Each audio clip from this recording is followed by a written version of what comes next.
Hello everyone and welcome back to VLADA'S Place, and thank you all for following our YouTube videos on how to take care of vines.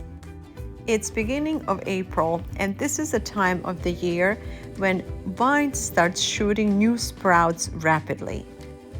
I'm spending a day in my vineyard with my friend Perfecto, who will teach me how to properly thin the overgrowth to ensure that we have a lot of fruit for the next season and that we allow a maximum growth of future vines and obviously the fruit itself.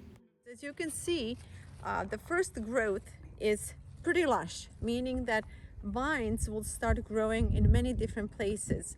And during this early stage, which is usually end of March, beginning of April, you're going to see a lot of new shoots coming from the vine. Now the question is, which ones do we want to keep and which ones do we take out? So in this case, we have a whole bunch of different vines growing out of the one spot. So we're going to take a time to kind of evaluate which ones we want to get rid of and which ones we're keeping. So Perfecto, Sí. look at this. There are lots of them here. Okay. Ese es limpiarlos. All the little ones? Okay, they're going. Limpiarlos. Okay. Limpiarlos. Okay. Aquí limpiarlos estos. Sí, hay que dejar solamente estos y estos. Okay, so we're leaving just the big ones. How many do we want to leave? Okay, este también se puede limpiar. Está muy pequeños. All the little ones are Ahí going está. off. Okay. Este, aquí también hay que limpiarlo. Limpiar esto y ya. Okay, so Ahí son basically tres. 3. Sí. And now they have a lot of air in between them. Mm-hmm. I'm going to go on the other side and take out the little ones too. Okay, should we leave one here in between? Este hay que dejarle un... Just one? Yeah. Okay, Sí. very good. Let's look at some other ones here. Okay, Perfecto saying this one too. Okay, yes, and so Perfecto was telling me that sometimes these lower lines, we kind of want to leave them because we want them to get strong. So by the next year, when we come back to prune the vineyard, we will prune it here. And so all of this will go out and we're going to start close to the main vine again.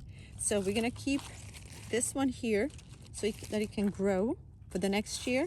And this year, we're going to get the grapes off of this area and some off of this area as well. But following the following spring, we are gonna cut it here and start a new main vine out of this one. Okay, basically pick the 3 strongest ones to leave to grow. And he also mentioned in between each vine you want to have about 6 inches. 6 inches. Okay, so this one, I don't know how good you can see it, but we have some vines growing on the bottom. Okay, let's see. There's another one here. This one too. And now we have 3. Yeah. This looks good. I don't know if you can see it. 1, 2, 3. Okay, and look, the grapes are already forming. So this is looking good. All right, let's just repeat that again. This one is pretty big here.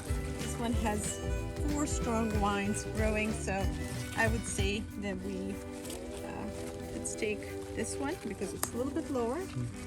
Okay, this is another great example where Perfecto was showing me that what he showed us earlier is how you want to keep the fresh vines closer to the mother vine, meaning that we are saving this one this year. We're going to let this one go up. We will let this part come to fruition, but next year again we are going to cut it here so that we have a new shoot close to the main vine. So again, approximately about 3 strong vines. 1, 2, 3. And basically all you need to do is to clean anything that's on the bottom, everything that's growing downward, clean that, and make sure that the vines have enough air going through them. And basically that's that. One thing also to keep in mind, and something that Perfecto just told me, is during the early spring, there's always a chance that weather can suddenly change. And these vines are very delicate at this stage, so they can easily freeze. So his suggestion is although you should leave 3 vines growing here and there, leave a little extra just in case the weather changes.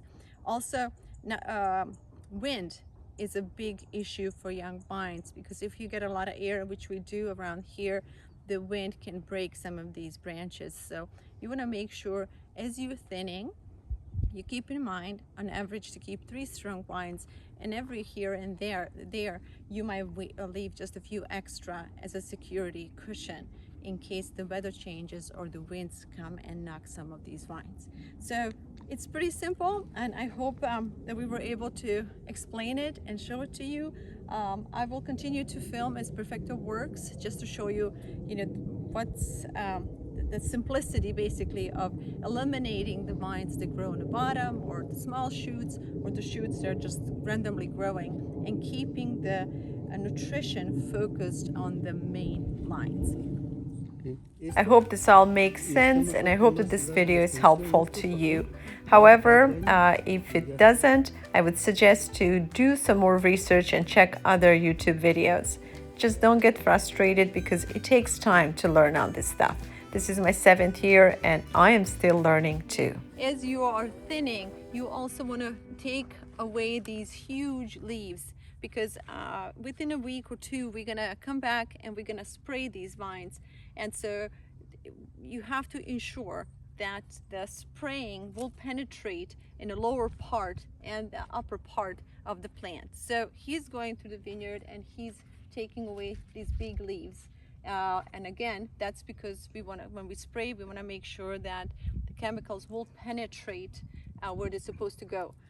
He also mentioned that to be careful, because you don't want to strip too many of these big leaves, because first they're feeding the plant, and they're absorbing the sun energy, taking it to the roots and helping plant grow.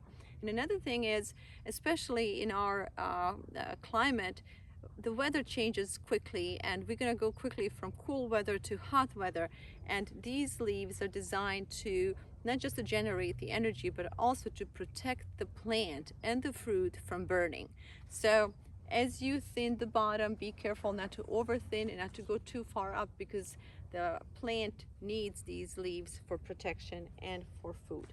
So right now we're just taking big leaves from the bottom. When we spray, the spray will be able to penetrate throughout the plant, and then we are preserving the upper big leaves.